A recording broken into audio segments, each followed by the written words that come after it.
Hello, everyone, and welcome to the newest edition of the Junk Baller Podcast. My name is Michael Greenwood, and I'm here with my good friend, as always, Kevin Otterbein. Kevin, how you doing? Hello, Michael. That is my name. Yes, how are you? I'm good. Deja vu. We're a little backstory. We were recording on the wrong thing, but this is the second time on our introduction. I kind of have the same intro every single time. That's kind of like the only thing that is like the exact same every time. Yeah, so we're getting this one done a little early, aren't we, Kev? Yes, it's 3:53 in the afternoon. It's an early one. Yeah. Because a certain person goes to bed early. Yeah. Well, that's not the only reason. Yeah, and because I go to bed super late, like last night.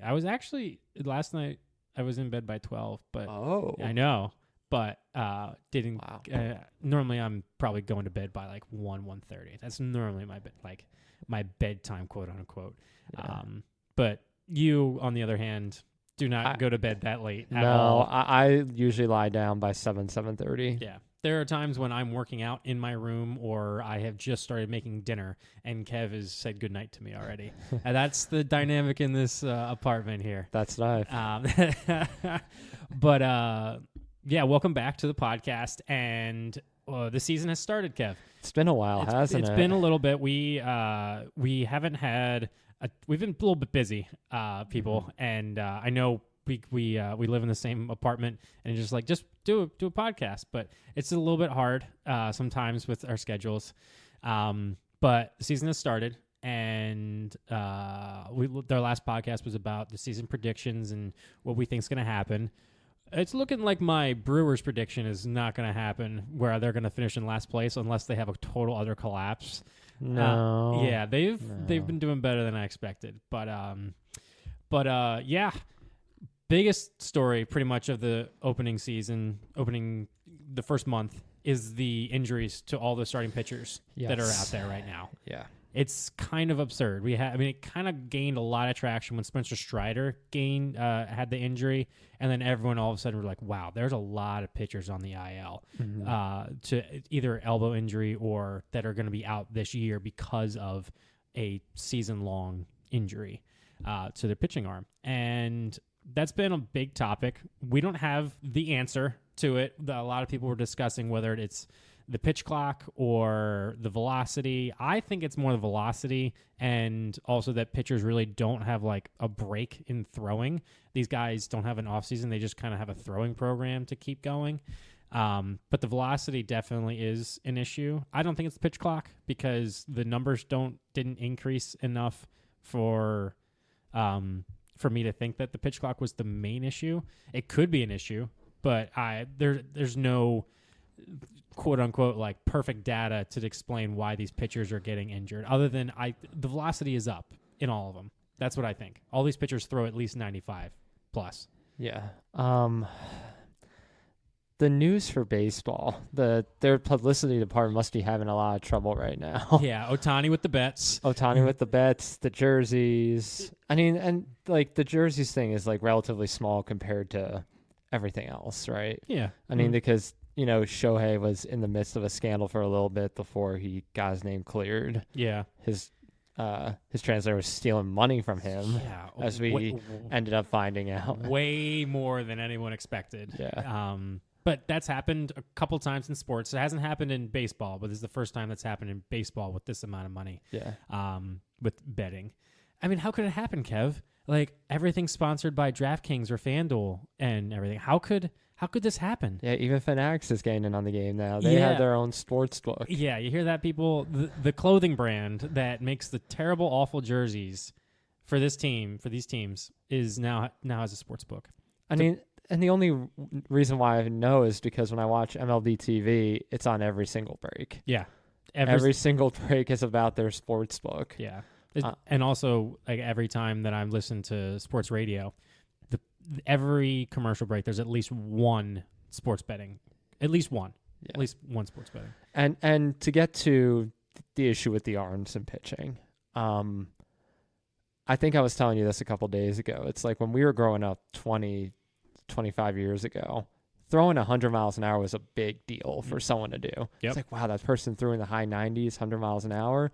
I mean, fastballs were in like the middle 90s as a high. Like getting to 100 was like a milestone that people would reach. So now people throw 100 every game I watch. Yeah. I just watched the end of the Yankees-A's game where, what's his name, the reliever? Mason Miller, all he's throwing is 100-mile-an-hour fastballs. Yes. Mm-hmm. So, I mean, I think there's a strong argument to be made that it's just the overuse of the arms. Yeah. And you had the development of these kids growing up where it's like their whole life is baseball. Yeah. It's all year round training. Yeah. And the human body can only take so much.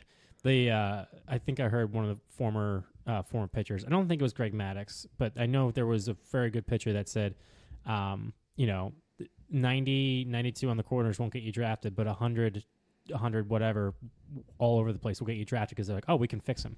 Mm-hmm. But it's a little concerning given how many star pitchers are on the IL. It hurts the game. Yeah. Like the best, like Wheeler, I'm trying to think of like the best pitchers that are actually recognizable and like would be known by a lot of people. Like Shane Bieber. Yeah, he's on. Well, that's actually not injured. They're actually pitching right now. Pitching right now. Like you have, like in terms of like the Cy Young candidates right now, Glasnow, Wheeler, Logan Webb, Zach Gallen, but like they're not like big. Like Wheeler's probably the biggest out of all of them, probably maybe. Mm-hmm. But Zach Wheeler's not known by a lot of people. Verlander, Garrett Cole, DeGrom, Scherzer. All those guys on the IL. Verlander's coming back, I think, this week. I think Scherzer's coming back soon, too. Yeah, but like they're all like the big name guys that you know well are all hurt, and that hurts the development of the game. And it's just you're like, oh, sweet, Scherzer's pitching, or sweet, DeGrom's pitching. I can't wait for DeGrom to come back.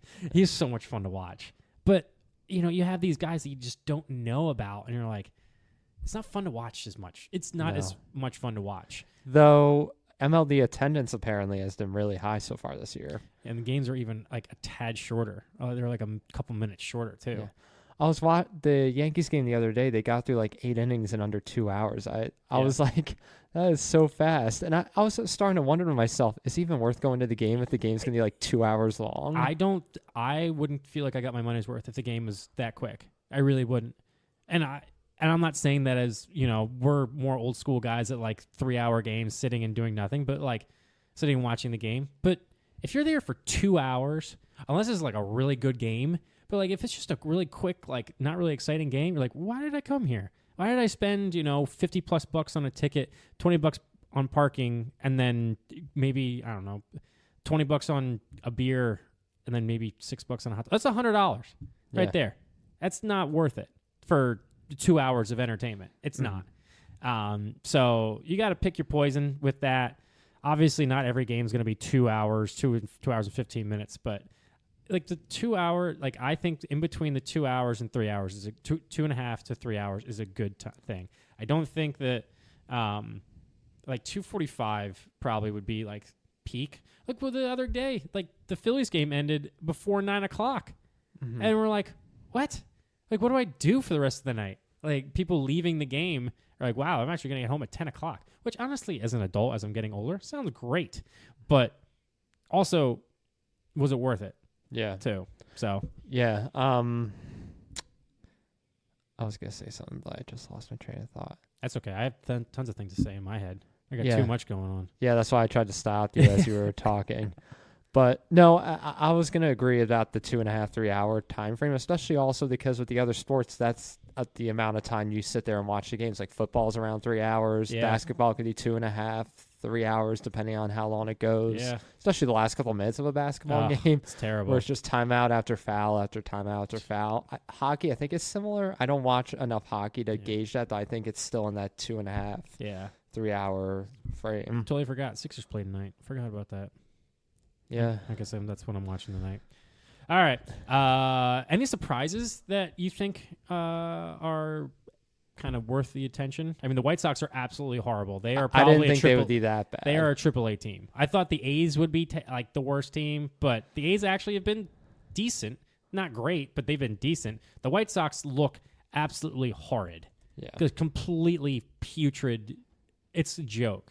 Yeah. How bad they are. They're 3-18, 3-19. Yep, 3-18. 3-18. 3-18. Oh my gosh. Yeah. We had 3-18 through 21 games. It's 21. Yeah, that can count. The pleasant surprise for me is the Astros being 7-16 to start the year. Yes, I think a big factor is the injuries to the pitching staff. Yes. And we don't want any pitcher to get hurt. No. But it is nice seeing the Astros struggle. So yeah, I know Verlander's coming back, but Javier just went on the IL with a back or neck issue. But yeah, that's a good surprise. Marlins, I think the Marlins are actually tanking on purpose now. With how I think I was telling you the other day, they fired their GM. Was it Kim Ing? Kim Ing. Kim Ing. She was doing a great job. She was doing a fantastic job. She was. And they let her go, and they hired a new person, and they didn't extend Schumacher, who went to the playoffs last year. They didn't pick up his option for next year. They're like, yeah, you know what? We're not going to do that. And so that means that because normally when the new GM comes in, they pick their manager. So the GM's going to come in, and he's going to pick a manager that they want to. What is that? It's the vacuum outside. There's someone vacuuming outside our apartment, people. Yeah. That's the noise. Sorry about that. We're nothing but professional. Yeah, here. we don't have a soundproof booth. We don't have professional equipment. And I'm not going to go outside and yell at the person for we're recording here. But yeah, Marlins, I think they're tanking. They're going to have a new manager after this year. They're going to bring in a whole new regimen. It's almost like they're like, oh, we actually started doing well. Oh, we can't do that. We have to go back. And I think when Perez went down, they knew Alcantara was out. Perez went down. Luzardo's still pitching there, but they're a joke. I wonder what the long-term plan they're trying to do, like tanking on purpose when they had a decent enough base. They weren't a great team last year that they still made the playoffs. Yeah. May just save money by cutting players and getting people to go to the all-you-can-eat nights for $50-something. My brother texted me. He said, we should do this. I'm like, I will buy tickets down to Miami just to go down because it's a stadium I want to go to, and it's a great deal. $50 for all-you-can-eat and seeing a game. That's a great deal. Yeah. I probably say that's probably what in terms of a trip. That's probably like $200 probably total if you get a cheap flight. Depends on when you go. Yeah. Also the hotel. I forgot about the hotel. So probably like $250 if you go with someone and split everything. Mm-hmm. So that's not actually a bad deal. Going down to Miami, seeing a ball game, getting a limited food. Like you can go get a limited food at a steakhouse or something like that for the same price, like down the street from here. So that's not a bad. Of course, you are seeing the Marlins, so it's not really. I don't know. It's the trade-off. Yeah, there's a trade-off. How about your team? Doing very well so far. Yeah, so I mean, we were average until this week when we faced almost probably the two worst teams in baseball with the Rockies and White Sox. We swept them, won 6 in a row there. But our offense is struggling. We're not offensive machine. Like Trey Turner's and Brandon Marsh are like the only ones that are like hitting really well. But Bohm's okay, but Harper hasn't gotten off to a great start. Schwarber hasn't gotten off to a great start. But Schwarber's kind of like par for the course with what he's been doing. We're doing well. Pitching staff's been absolutely tremendous, ridiculous. And Taijuan Walker is apparently coming back, and they're going to put him in rotation when his numbers in his rehab starts have been absolutely horrible. Not horrible, just not as good as what Turnbull is doing, but I don't know what to tell you, man. It's just, if I ran that team, it'd be a lot different. No, we'd probably be the best team in the league. Really? No, we wouldn't be the best team. But it would be better. Yeah. It would be. I know it. Your Yankees are doing pretty good so far, too. Yeah, they have. I think Clark Schmidt put it best when we should just give Juan Soto whatever he wants, and I mean whatever the man wants. I would have to agree with you there. He is undoubtedly the best player right now in baseball, like the way he's been hitting. He's the offense of the team right now, and he's exciting to watch. That right field porch is made for him. Yeah. And playing in right field, and he's already becoming a fan favorite. I hope he doesn't get too pull happy, though, because he's definitely does better when he's just hitting home runs to left and left center. That's normally when he's on. Yeah. So I'm hoping that he's like, obviously he hasn't been a 300 hitter every season. He's normally like 270, 280 in most of his seasons, other than a couple 300. Mm-hmm. But I hope he doesn't get too pull happy and turn into like Curtis Granderson type thing where he hits 40 but hits 240. Yeah. Volpe got off to a really hot start. He's come down to earth a little bit. The other guys, the All-Stars in previous years, like Judge and Torres, have not been doing well. Yeah. They've been struggling. Judge struck out 4 times the other day. He got booed by the Yankee Stadium crowd, which is rough. I don't want to see that. Harper got booed. Yeah. But, I mean, you hope that that's the kind of thing that would motivate him to play a bit better. Yeah. Pitching's been solid, though. Overall, as a team, I can't say that they've had too many convincing wins this year. Mm-hmm. They've had a lot of comebacks and a lot of times where Clay Holmes would come in, and he's been pitching well. Yeah. But they've had to use him a lot because they've had a lot of safe situations. And his safe situations aren't the easiest to watch. It's a lot of heart attacks coming into the game. To be fair, what closers are actually like consistent every time, other than Mariano Rivera? Not too many. Not too many. No, but Holmes does have a tendency to let things get interesting as a closer. You need that adrenaline, you know? You just need that fire in him so that way... Not all the time. Sometimes you just want to watch like a 7-0 blowout or like a 9-0 blowout that turns to 9-5. Yeah, but then it gets boring after a while because I kind of... I'm not saying every game like when the Phillies were playing the White Sox, I was like, I kind of don't want to play the White Sox anymore. I'm like, this is not good for us. If we just keep playing this team... Like, obviously, when Wheeler was pitching the no-hitter, I was like, this is great. But then as soon as they brought in Pinto, I was just like, oh, this is getting interesting. I was like, this is why I like baseball, because it's just like, why are they doing this to me? It's torture. But, yeah, so that's kind of the intro to the season so far. We'll have plenty more to talk about as a season, as more players get hurt, more good stories happen, big surprises. I mean, Jackson Holliday came up, and he's been absolutely one of the worst hitters in baseball. Mm-hmm. That's the best prospect in baseball, and I think he has 1 hit. Yeah, it's been it's been a little rough for him. Yeah. So, and I am wearing a Orioles jersey. I finally got my Adam Jones Orioles jersey. Been trying to find an Adam Jones one that was actually like not super expensive. Because they were all like $150, $200 on eBay. And I was like, no, I don't care. Like, as long as it's like a replica, like not like one that actually was produced by MLB. That's not like a Japan one.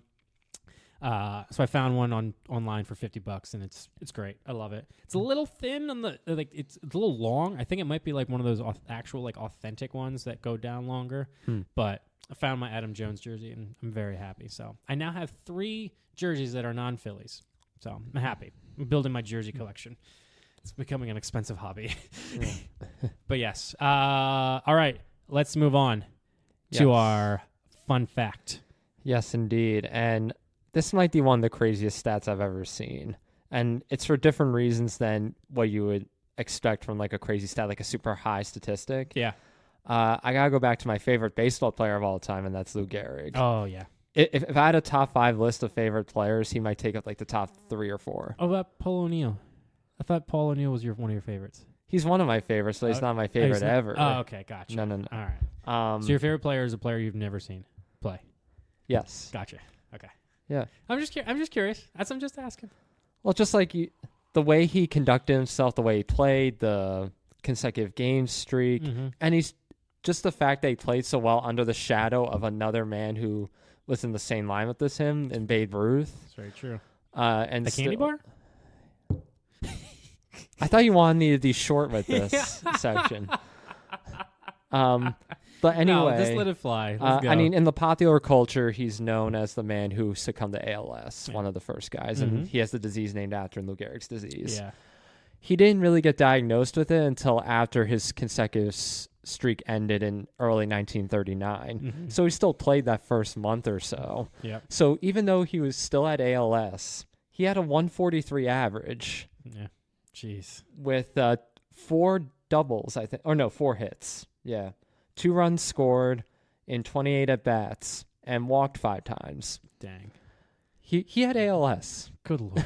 This is a man who, like, you know, he was falling over in the clubhouse in spring training because he couldn't stand up straight. Jeez. He couldn't make it to first base, barely was able to run, and he still was able to get a 143 average. Better than Chris Davis. Yeah. or like half the White Sox team right now. Yeah. Gosh. So that's why I have to absolutely put him here as a fun fact, because he played as a dying man. Yeah. As a degenerative disease. I did Yeah. my senior grad project on ALS. Like it's not fun No. at all. It is very tragic, and I still know someone who got diagnosed with it and is still like diagnosed with it my senior year of high school and is still living with it. And it's kind of sad. It really is. But yeah, that's incredible. He hit 134. That's ridiculous. Yeah. That he actually had hits when playing with it. I didn't know he even played with it after he got diagnosed. Yeah. Oh, gosh. It wasn't for very long, obviously, but That wouldn't happen today. If you got diagnosed, the teams would be like, yeah, no, you're not playing. yeah. They would be like, no, it's not worth it. Yeah. Like, even for like just like one at bat or something like that, so you can send them off to like standing ovation thing. I don't think teams would do that. No. They'd like do like a curtain call type thing, like from the dugout, but that's it. Well, he wasn't diagnosed until after he stopped playing. Oh, I thought you said he was diagnosed before. No. Oh, okay. But he was still playing with it. Did they know how long he was playing with it? Since at least 1938. Like Okay. probably mid 1938 when his performance started to decline. Gotcha. And then it just got even worse. So in the offseason, then spring training, he couldn't do anything. His body started to break down. This was the same guy, too, who played with like, he fractured all 10 fingers at some point in his career. Yeah. And had multiple concussions. They think that concussion he had in 1936 or 1937 may have precipitated the ALS. Oh, wow. Yeah. Jeez. So, Gosh. like, he played through it all. He did. He did. So that's our fun fact for you today. Yeah. For Lou Gehrig played with ALS and still had a better batting average than Chris Davis did. Yes. That's our fun fact for you today, people. But we have a fun one for you right now with our junk ball section for everyone. We are going to do our favorite non-Yankees and non-Phillies players of all time. So Kevin will do his favorite non-Yankee players, and I will do my favorite non-Philly players. And this was a little bit more challenging given that there's some of the players that actually we liked, I couldn't pick because, eventually they became a Philly. And so it was a little frustrating to do that. But we thought this would be fun to go through some of our favorite players that weren't our favorite team, because it's, to expand our horizons with it. And we have a little bit more to add on to that, but we'll reveal that after we get through our 5 favorite non-Yankees and non-Phillies. You want to go first? Sure. Now, I didn't do all time necessarily. I didn't do any. It's not necessarily current. I don't think any of them are. No, only one of them still playing. Okay. But they're all like in my lifetime. Okay, gotcha. So the person I picked for number 5 is a pitcher who's been, screwed over in terms of both the team he played for and the injuries that he had. Oh, I'm trying to think of the top team. Can you give me a hint? National League. Well, he was in the National League. He got screwed over through injuries. And the team he played for because they were bad. All right, so I'm thinking either the Marlins or the Rockies. No. No? No. Okay. I don't know. Yeah. The Mets? Yes. Oh, Dwight Gooden? No. Dwight Gooden played for the Yankees. Oh, that's right, he did. Darn it. Yeah. DeGrom. Oh, Jacob DeGrom. Gosh, I'm an idiot. Gosh. It's okay. No worries. It probably wasn't a player you were expecting me to say. No. But I just really like this pitcher. He's dominant on the mound. If he was healthy, he'd be an all-timer. He probably still is in terms of like his peak years, but he's just been so ravaged by injuries. He's so ravaged. And even in the years that he pitched, like, his Cy Young years, his back-to-back Cy Young years, in 2018, he was 10-9 with a 1.7 ERA. Yeah, that was the ridiculous. 10-9. I think if the Mets had scored 2 runs in all of his starts, he would have had at least a 15-game winner and only lost, I think, 3 games, I believe. Yeah. He would have been 15-3. Yeah. If they scored two or more runs. If they scored 3, I think he would. I think it only lost like 1 or 2 games. Mm-hmm. It's kind of sad Yeah. how bad that Mets team was. Poor. I don't care. I really don't. Well, I mean, I like him more now because he went to a better team, even though he hasn't pitched for them very much. Yeah. He only pitched in 6 games last year. He's been hurt. He's coming back. Coming back to the end of this year. He is coming back. Yeah. But let's see how healthy he stays because health has been a concern for him. Yeah, it's a real shame. If we had a healthy Jacob deGrom for the next 4 years, that'd be very, very good for baseball. Yeah. Be bad for the AL West, but it'd be good for baseball. Yeah. But I mean, I just put him in my top 5 just because I really like watching him pitch. Yeah. You know, it's an effortless 100. It's an effortless 100. All right. So my 5th favorite non-Philly, I'm actually wearing his jersey right now. Adam Jones for the Baltimore Orioles. The Orioles are probably my second favorite team, and when Adam Jones came up, I just thought he was a fun player to watch. And I mean, great. He's a 5-time All-Star, 4-time Gold Glover, and he also had that great catch for Team USA to help them win the World Baseball Classic in 2017 off of Manny Machado. It was just, I've always looked for players that I think are fun to watch, and he was a great fielder, great hitter. Like, he wasn't the best hitter, but he was a great hitter for 4 or 5 years in his prime. He was. And he also just a great personality, too. I've heard he's just the best clubhouse guy, always likes making jokes, just a stand-up player. But Adam Jones was just a fun player for me to watch growing up. And he recently retired. He last played in 2019 for the Diamondbacks, but he spent 11 of his 14 seasons in Baltimore. And yeah, I mean, he's a Baltimore fan favorite. Like, he's not a Hall of Famer. He's got good stats, but he doesn't have, like, he's got 227 batting average, 282 home runs, almost 2,000 hits. But you know, if there was a center fielder if he was a center fielder today, like, I'd definitely be watching him most of the time. He had an earlier peak, if I remember correctly. I mean, his peak years were like in the early 2010s. Yeah. Like in that 2012, 13 range. Yeah, 2009 to 2017 really was when he was like peak. That's actually a longer range than I thought. That's more than I remember. Yeah, he had 25 home runs from 2011 to 2017 plus. And around 80 plus RBIs in all those seasons, and then a 280 batting average pretty much around that time. Like, pretty solid stuff. He was a solid player, and he was an all-star for 5 years, and the closest he came to winning MVP was 6th in 2012 with 32 homers, 82 RBIs, 287 batting average, and 839 OPS. But yeah. Well, fortunately, he played there before they moved back to Wolf. Yeah. Oh, he probably would have had 100 less home runs. Yeah. Gosh. But yeah, Adam Jones, number 5. Yes. Now number 4 for me, and I had to confirm, but I was pretty sure he didn't play for the Yankees. No, he didn't. This was a guy who was starting off as a pitcher and had the yips big time. Oh, yeah? Big time. Coming up. He was a highly touted prospect. I think most people remember him for his yips he had in the playoffs against the Braves, I think it was. This was back in the early 2000s. Nope. I can't ring a bell. Mr. Rick Ankiel. Oh, Rick Ank. Oh, my goodness. Yes. Outfielder pitcher turned outfielder. Yes. Yeah.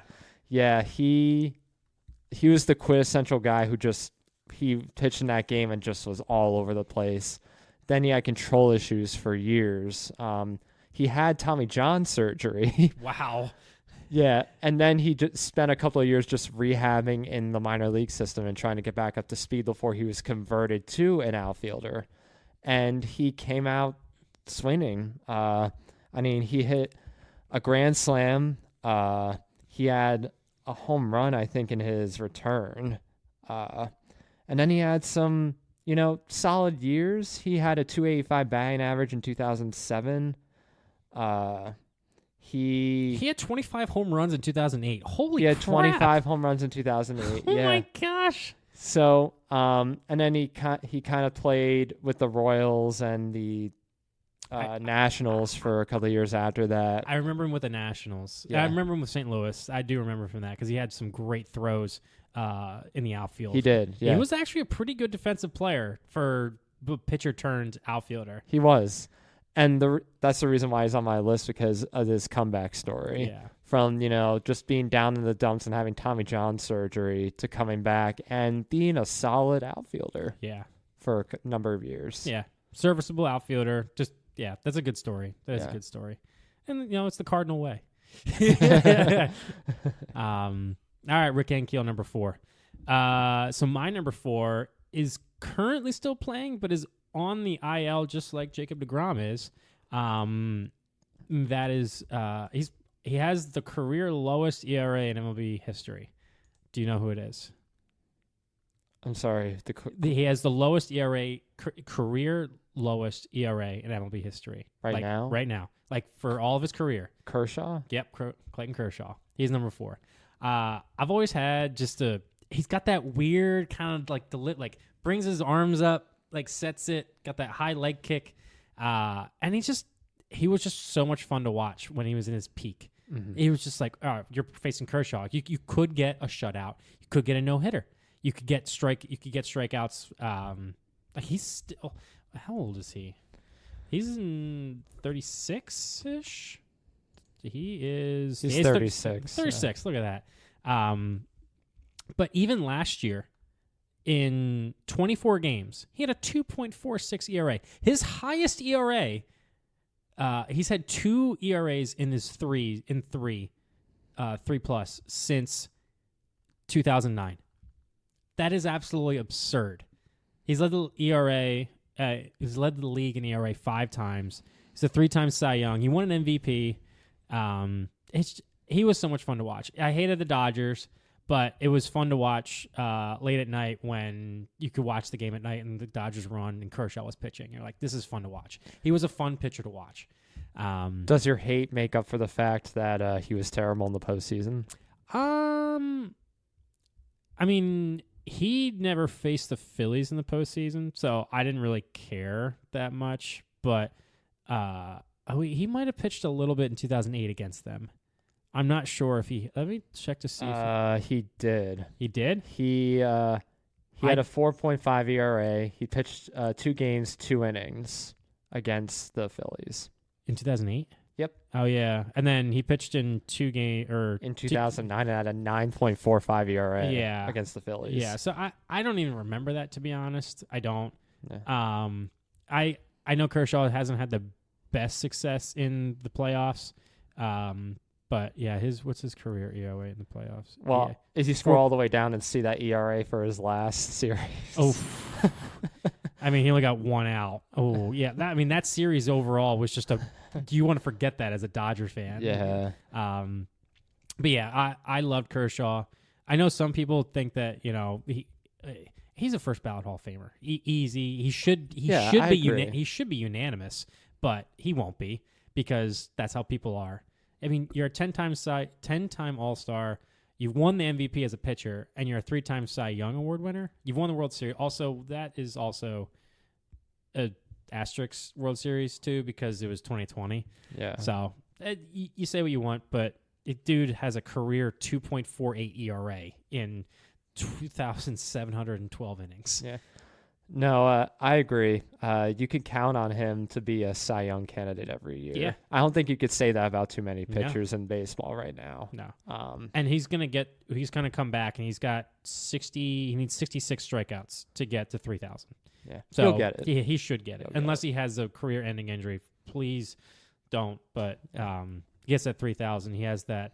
He has the 3,000 strikeouts. He has over 200 wins. He's got the Cy Young. He's got the MVP, World Series. You can't really say anything more. I mean, I know he's a first ballot Hall of Famer, but just love Kershaw. So that's my number 4. Number 3 for me is one of your guys. Oh, yeah? And a fan favorite in Philadelphia. Well, he was a fan favorite in Philadelphia. No. Jimmy Rollins? No. A fan favorite. Oh, Cliff Lee. No. Darn. He pitched in my division for a while. Pedro? No. What is wrong with you? Because Pedro's not a fan favorite for us. Like, we're like, oh, wait, Pedro pitched for us? I liked facing him in 2009. That was fun. Yeah. Okay, he was on our team. He was a fan favorite, and he was in your division for a while. He pitched a perfect game. Doc. Yeah. Yeah. There you go. Yeah. There it is. Now, when he pitched in Toronto, I hated him. Yeah. Because he was the one pitcher that the Yankees would always lose to. I knew when they were facing, it was like, they're going to lose because he was so good. Yeah. He carried that Blue Jays team for a while because there was no other reason to watch him. Maybe Delgado for a bit, but it was really Roy Halladay that you went there for. Mm-hmm. Yep. I got to watch him once when he was a Blue Jay. He threw almost a complete game shutout. Not surprising. But then he went to Philadelphia. Won the Cy Young in another league. So I don't think there's too many people who have won the Cy Young award in both the American and National Leagues. Yeah. And threw that no-hitter in 2010 in the playoffs and the perfect game the same year. And it's bringing back memories. Oh. Yeah. Whew. And he just seemed like a classy guy. Yeah, he was. He was a very classy guy. And I had a lot of respect for Roy Halladay, even though I couldn't stand him at the time. Yeah. But I have a lot of respect for him now. May he rest in peace. Yeah, rest in peace. God, you stand up. Like, I haven't heard one person say anything bad about Doc in the entire time that Toronto, Philly, anytime that he was very competitive. Like, he will say that, he will kill you. Like, if you say certain things to him, but that was kind of like how you were as a pitcher. Like, you wanted to dominate on the mound. I'm pretty sure you know this story, but during the All-Star game, one year, Mariano Rivera and Doc were talking in the outfield, and Mariano Rivera showed him how he threw his cutter. Yeah. And I remember there was Yankee fans were upset at Mo for telling him how to throw his cutter. I remember that. People need to get a grip. Yeah. Get it. Pun. Get it? Because of the grip of the cutter. Get it? I do. I have fun here, people. I have fun. Kev doesn't because I'm annoying. But yeah, I'm Doc's a great choice for number 3. I can't choose him because he's a Philly. So, yeah, great choice. Got anything more? No. All right. So number 3 for me is technically not retired, but he pitched just last year, but he's currently a free agent. No one has signed him. He is known for being with one team early on when he won his Cy Young, but then he went to he's traveled around a little bit more since then, but he hasn't won a World Series. I think I know what you're talking about. He's known for being a little bit antisocial and awkward with how his antics and conversation is, because I believe he has a social anxiety with his interviews. But do you want to guess? I think you're a fanboy of his, aren't you? Kinda. I'm Greinke. Yeah, I've been looking for his jersey too.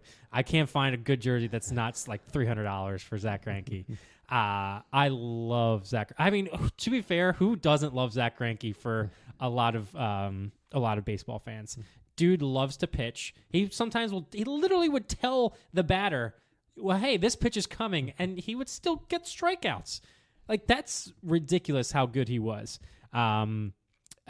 He's currently a free agent. I'm hoping a team signs him later on just to, eat up some innings or whatever, so we can get a World Series ring. But you're about to say something. At this point, he probably will sign with somebody, given the injuries that are happening. Yeah, hopefully. But the thing is, he doesn't throw hard.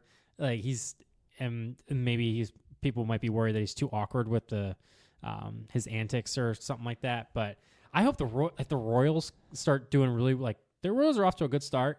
If the Royals start doing really well and they just need a little bit more depth, they bring back Greinke for, just 5th starter or spot stuff in the bullpen. That would be really cool. I think it's because of the awkwardness that he doesn't get as much credit as he deserves. Yeah. He's only 21 strikeouts away from 3,000. Yeah. And he's one of only 5 pitchers to strike out 1,000 different batters. Yeah. So he's got longevity. He's played since 2004. Yeah. He will be a Hall of Famer. There'll be people that say he probably shouldn't be just because his ERA is 3.5. That's inflamed over the last couple years just because he's been losing a little bit over the years, but he's just he was just that fun pitcher. Didn't really talk that much. I had a lot of fun watching Zach Greinke. And he went around the league after Kansas City. He went to Milwaukee for a little bit in the trade deadline. Or was the trade deadline with Milwaukee? I don't remember. No, it was he went to Milwaukee for a year, then got traded to Anaheim, and then at Anaheim he signed with the Dodgers. And then the big free agent signing was when he went to Arizona.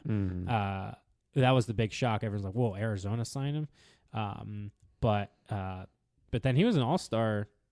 He was an all-star probably. He should have been an all-star much earlier in his career too.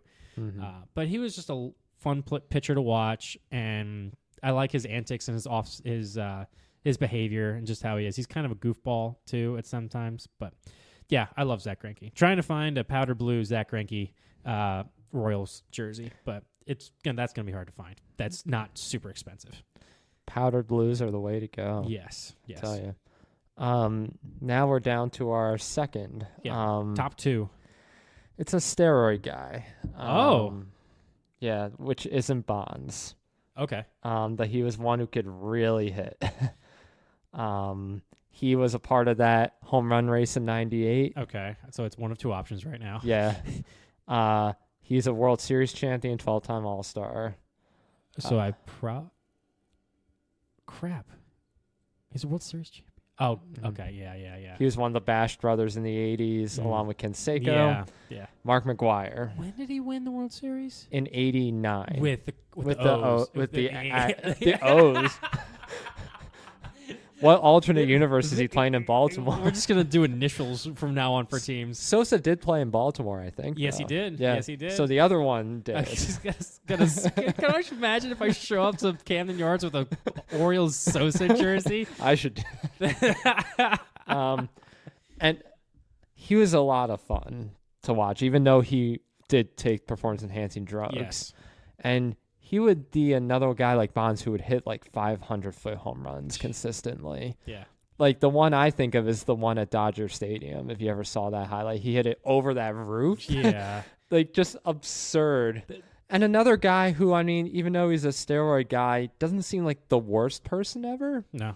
He seems pretty nice guy, especially in the clubhouses. He's been a hitting coach for the Padres and also I think the bench coach for the Cardinals at one point. I believe, but yeah, no, I have nothing bad to say about McGwire other than the fact that he cheated. That's pretty much it. I mean, Bonds lied about cheating. Did McGwire lie at first? I think he did. Yeah. He didn't come clean until later. It was like 2009, 2010. Yeah. So after the Mitchell report and all that stuff came out. No, I liked him. It was fun so there's a big topic that we're definitely going to get to on a podcast about what steroids, just as a general. We have definitely a lot to say about that. But yeah, the Mark McGwire, that's a solid choice. Yeah. And I mean, it was genuine, like the happiness that Sosa and McGwire have for each other. Yeah. Because when he hit the 60-second home run, that was against the Cubs. Yeah. So Sosa was there and the Maris family was there. And didn't they hug too? Yeah. They did. Yeah. It was just a great time in baseball, 98. It was. 98 was such a great year. It's a shame that it was cheating. Yeah. If I wrote I wrote a thesis paper, I believe, on that steroids save baseball in my college class. I did a terrible job writing it. I'm not a good writer, people, and but I did say that steroids definitely did save baseball in that.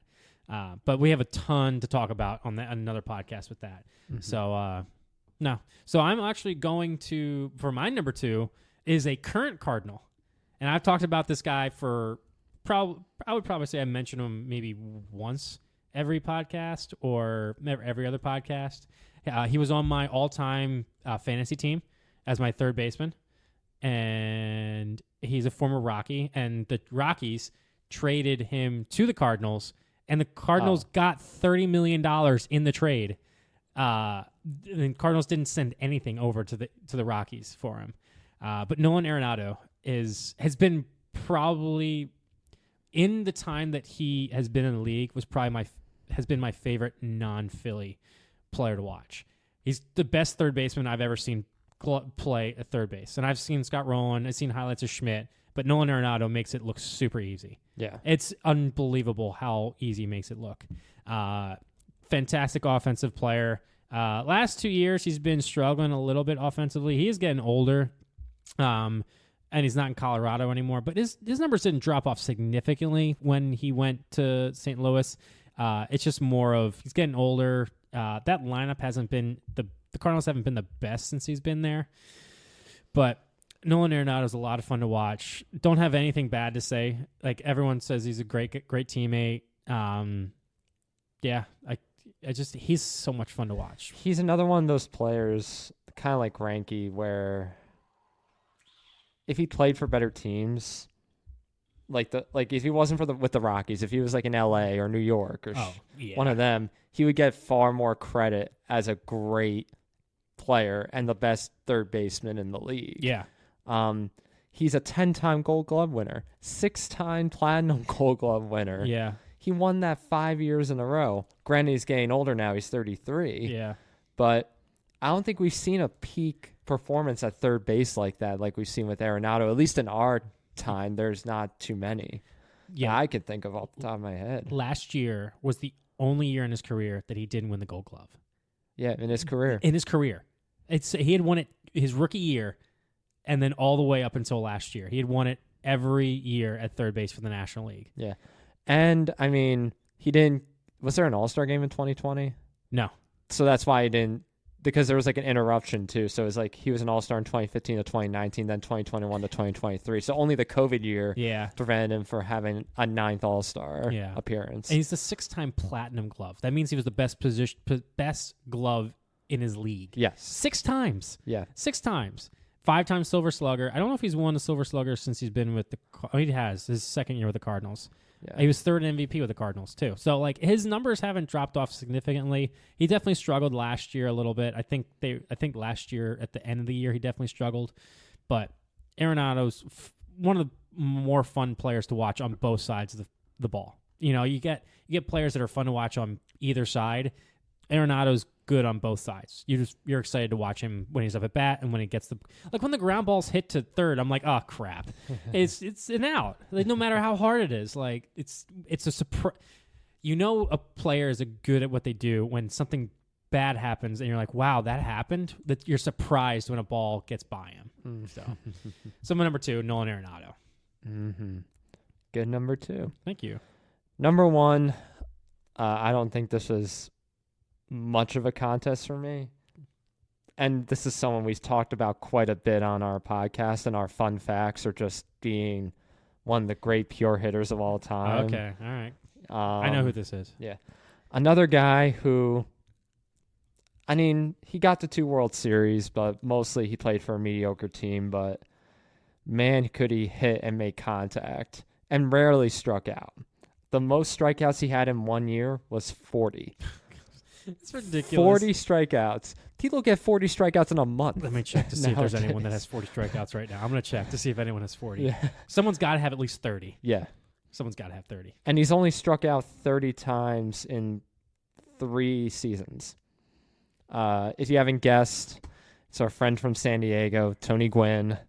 Pretty obvious for me. Another guy who is super fun to watch and also just a really nice guy. Oh, yeah. When you watch him in interviews, he's just like, he's polite, he's kind, he makes jokes. Yeah. He's just really fun. And again, just watching him hit was ridiculous. And he could field. Yeah. He was a 4-time Gold Glover, 5-time Gold Glover. Also got recruited for basketball, too. He was a fantastic basketball player. Yeah, he was a multi-sport athlete as well. So didn't hit home runs, really. No. But that doesn't matter. No, he was a pure hitter. Yeah. So he had 40 strikeouts. That was his most. Yes. Correct? Mm-hmm. O'Neal Cruz for the Pittsburgh Pirates has 37 right now. 37. So he is almost pretty much right around where the max for Tony Gwynn. And it's only been a month into the season, pretty much. And here's another token of the respect that he deserves, too. He regularly accepted less money to remain with the Padres. He's Mr. Padre. He's Mr. Padre. I have nothing bad ever to say about Tony Gwynn. No. Ever. It truly is one of the best players, one of the best persons, one of the best people in baseball. Persons. I'm really good at English people. He's just one of the best people in baseball ever. Mm-hmm. Is there a Tony Gwynn museum? Maybe in San Diego somewhere. Yeah. I feel like there could be for Tony Gwynn. We've been talking about trying to go to the Jackie Robinson Museum in New York. Yes. I don't know if they're the one for Tony Gwynn. It wouldn't surprise me. Maybe PNC Petco Park. Wow. Yeah. Petco Park. It's the P Parks. The P Box. The P Parks. They're all, But Good choice. Solid choice. I love it. So rounding out our top 5 favorite non-Yankees and non-Phillies, I'm going with another Cardinal.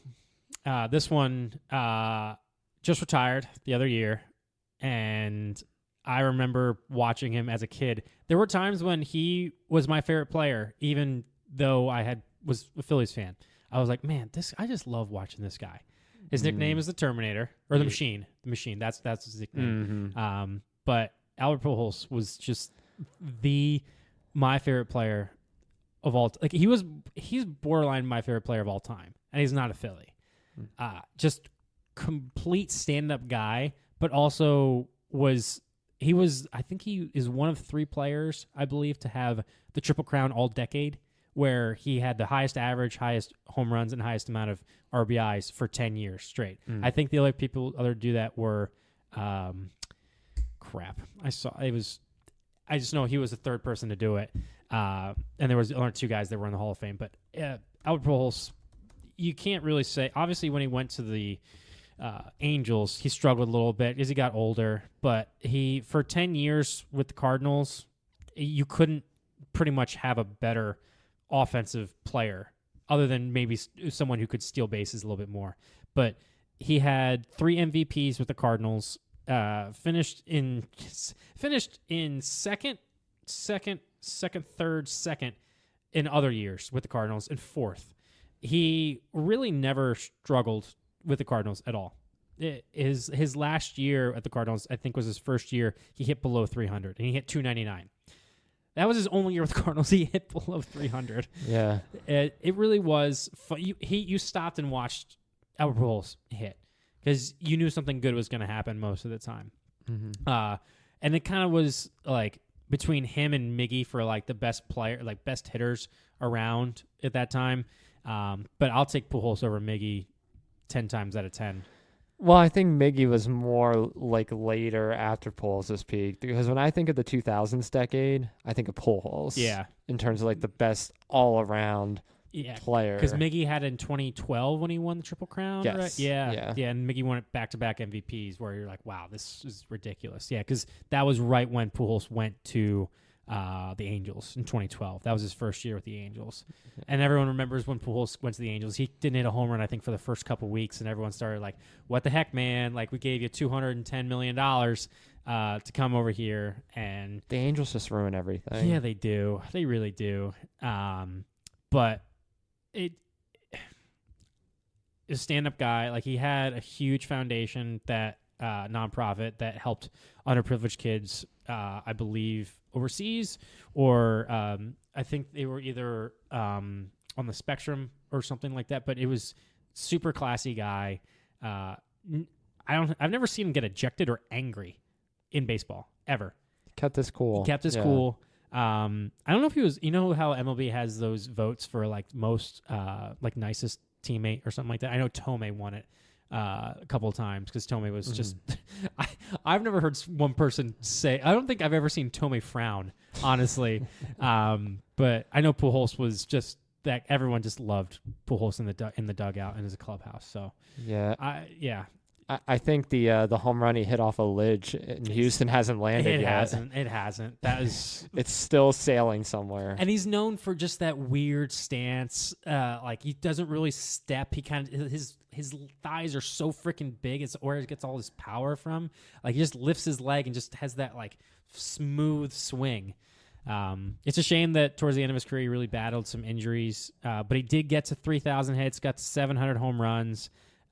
It's really just awesome, the fact that he got to all those milestones. He should be unanimous, I would think. He should be. He probably won't be. He won't be, because he's a 296 career hitter, almost 300. Obviously, the last couple of years. It was the couple of years. Yeah, but he has over 100 WAR, which it was a big thing. Like, people were worried that he would get below 100, but he got to also it was great to go and have him go back with the Cardinals and finish out his career there. But yeah, 296 career hitter, 703 home runs, 3,384 hits, 2,218 RBIs, and an OPS of 918. Gosh, he played how many years? 22 years. Yeah. Gosh, And 3 MVPs. Yeah, it's I loved watching Pujols play. I've been looking at a Pujols jersey. I've been looking at it, trying to find. I don't want to get an Angels one. I got to get a Cardinals one. Yeah. When you go to Baseball Reference and you see like the players of similar ages and you see the likes of DiMaggio and Aaron there and Willie Mays, you know you're dealing with a guy who's a all-timer. Yeah, I agree. We have some good. I mean, Rick Ankiel is not a Hall of Famer.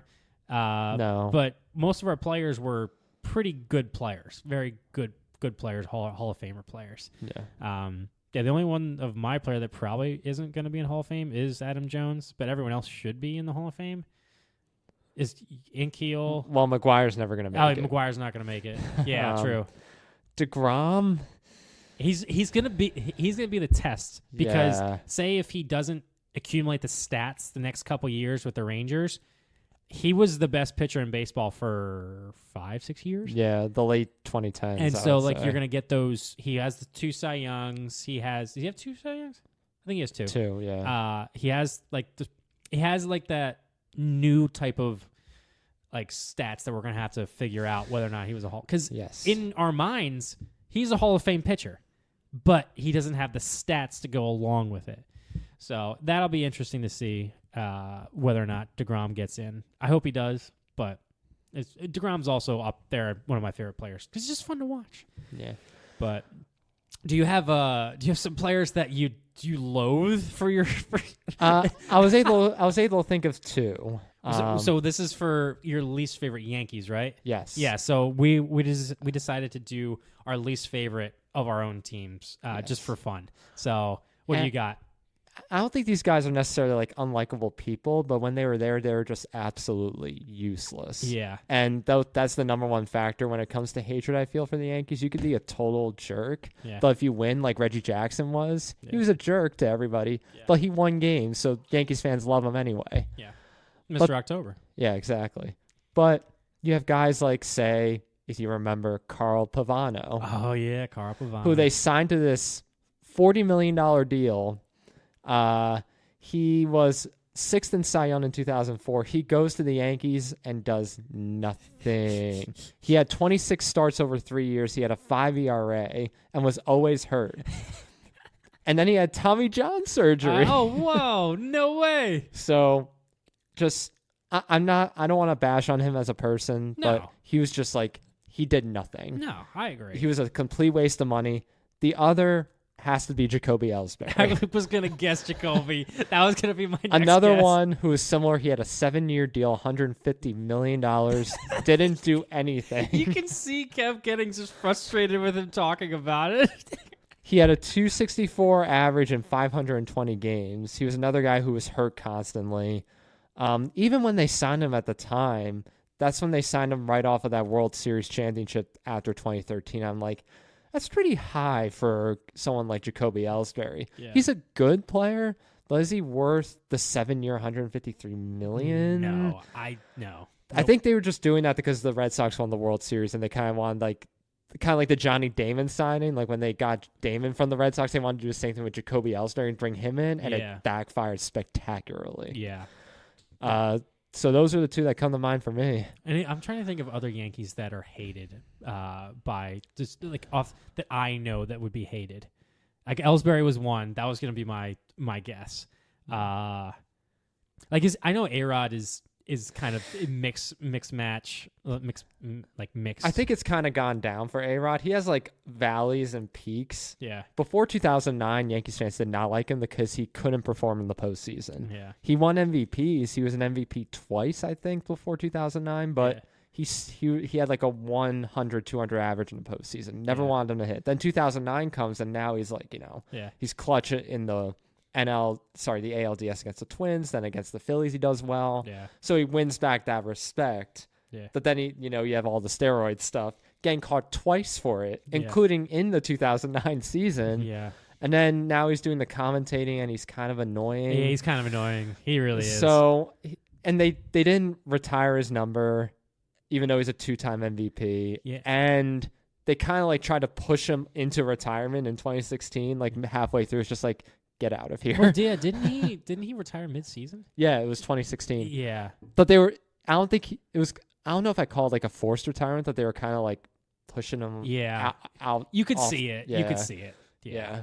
I was trying to. There was something else top of my. I can't remember what it was. Donaldson? No, I was thinking more like current players that could be like Aaron Hicks and Donaldson are players that I thought like were definitely hated by the Yankees. I'm thinking Rodon if he doesn't do well. He's done fine so far this year. Yeah. But, like, I feel like he has that personality that could rub off the wrong way with... Well, he did last year. Yeah. So if he doesn't do well, because he signed a huge deal. Yeah. So if he doesn't do well, I feel like Rodon could be on that list. Yeah.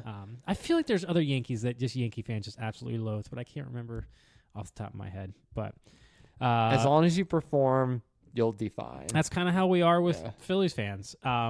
Except this guy, who is my number one.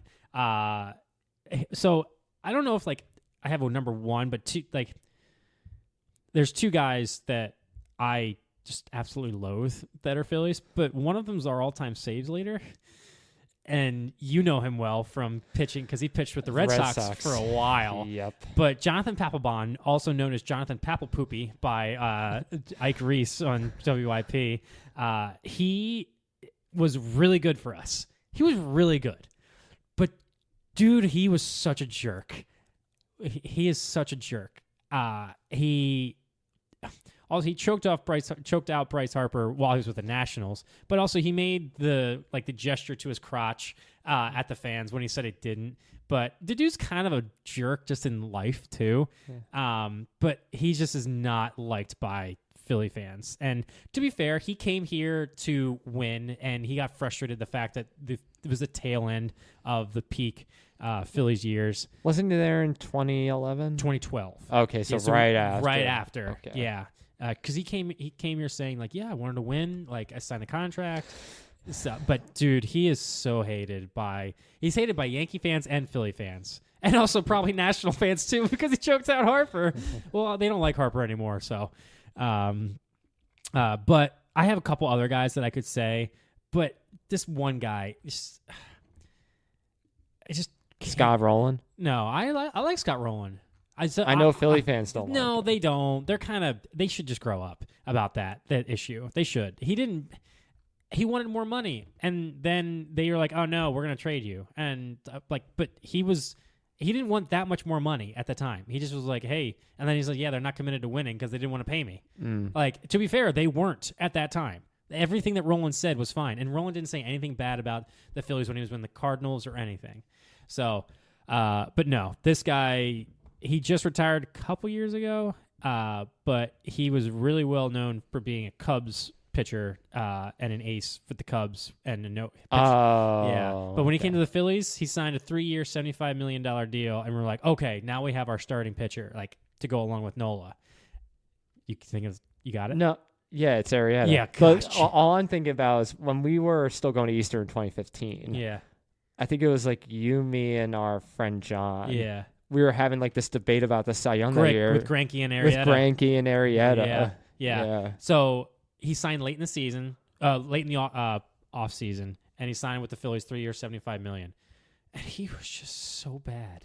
Like, he wasn't even anywhere close to anything that we had signed him for. And then he threw Kingery under the bus for not being in the right position or something like that, who was his rookie year. The guy, like, oh, my gosh. He is not liked by Philly fans at all. He's also kind of a jerk kind of personality. Like, he thought he was, like, the best thing, like, ever in his with how he was.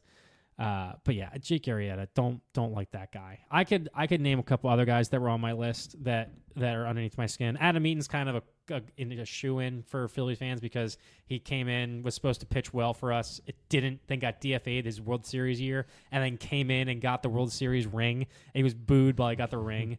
I probably shouldn't hate this guy, but Andrew Knapp always got underneath my skin. Our backup catcher, like, it just always seemed like he was just bad. The only thing that I remember him doing was he hit a walk-off home run, and it felt like he had to swing the hardest he ever could to hit a home run. But I hated Andrew Knapp.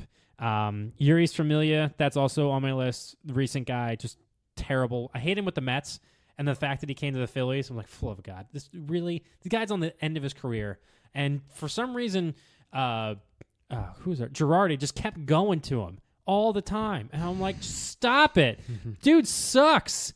And then also Delman Young, he was only there for like 40 games, but dear Lord, I hated watching Delman Young play.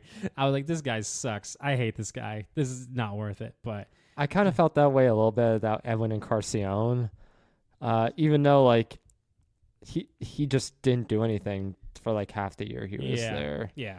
Did you trade him to Cleveland after, or did he go to Cleveland after the Blue Jays and then sign with the free agency with you guys? I forget exactly. But sometimes I forget he was even there. Yeah. I'm like, oh yeah, we had Edwin that one year where he had maybe 1 or 2 home runs. I know he had more than that, but yeah, he didn't do anything. No, I would think those are players that Philly fans wouldn't like. Yeah. I was thinking also maybe Mr. Batflip. Odubel. Odubel. No, he's not liked. He's not. Yeah, no, I could add him to the list too. Yeah. He's not liked at all. Yeah. I wish. God, I hate that he has my favorite number, 37. Like I was like, man, I really wish I liked Odubel, but I can't. And then he had domestic violence stuff. Yeah, that's on top. It got to it. Like, but he was our all-star one year because our team sucked. But yeah. What do you think? You think we should end it, or you think we should do your hot take? I don't have one. You don't have one. Oh, that's the hot take, people. The hot take is we don't have a hot take for you. We kind of ended it with, loathing certain players, and let us know who your favorite non-favorite team players are, and then also some of your least favorite players that played for your team. Let us know in the comments on Instagram, Twitter, on the podcast thing. Comment on it. Let us know. Give us a review. I don't know. Like, do you guys like us or not? We don't know. I know my one friend, or no, we know a couple of our friends like listening to us, but they're our friends. If you're a random person that listens to us, let us know. We want to hear from you. You know what? We can't end on such hatred. Oh, we can't? No. Why not? I want to be on a more positive, absurd note. Well, maybe not absurd. Well, it's not too absurd. Okay. I don't think. All right. Let's make it quick. Well, you heard that Scherzer's probably coming back soon. Correct. Yeah, he's doing a rehab assignment. I think not only is he going to come back, he's going to come back on fire. He's going to he's going to win the the Cy Young this year. Whoa. That's high. He's going to be a comeback player of the year and Cy Young winner. I'm calling it now. He's going to be comeback player of the year even though he was in the playoffs last year? He hardly played. I don't think he can be comeback player of the year. I don't think he would be voted comeback player of the year. He's not eligible? I don't. Well, he'll still be Cy Young, which is more important. Okay. Dang. Okay. That's hot. Calling it now. He's going to come back on fire. He would be a guy that I feel like would light himself on fire. He's mad. He's crazy. He is a crazy. So I'm kind of rooting for that now. That'd be great. Yeah. He just like all of a sudden just starts throwing just comes back just throwing nasty stuff up there. He has like a 2.3 ERA, like 12-2 or something. Oh, that'd be great. It'd be hard, but given that like he's older, coming because he's gonna come back probably mid and May, or like beginning of May. He's 38 years old, I think. Oh, gosh, or 39, one of them. He's older. Hey, like make him the mule like Clemens, and he can win the Cy Young. Give him steroids and everything. Oh man! All right, so that's definitely an absurd ending on an absurd note a little bit. Yeah. I think that's it's definitely hot. That's definitely a hot take, given that he's got 38-year-old pitcher coming back a month late and trying to win the Cy Young. If Arrieta can win the Cy Young, he can. Yes. Oh sure, Scherzer's crazy, but he's actually likable. But Arrieta's not. All right, people. That's enough fun for today. Let us know in the comments, your favorite players that aren't Phillies or Yankees or your favorite team. Let us know players that you hated or, just random players that you're like, you know what, we should talk about that. Give us players to talk about that you want us to talk about. We're here for you to give us we're here for you to listen to, talk to, for us to. We should just end it. I'm ending. Yeah. I'm losing it. All right. All right, people. Thanks for listening. We'll catch you next time. Later.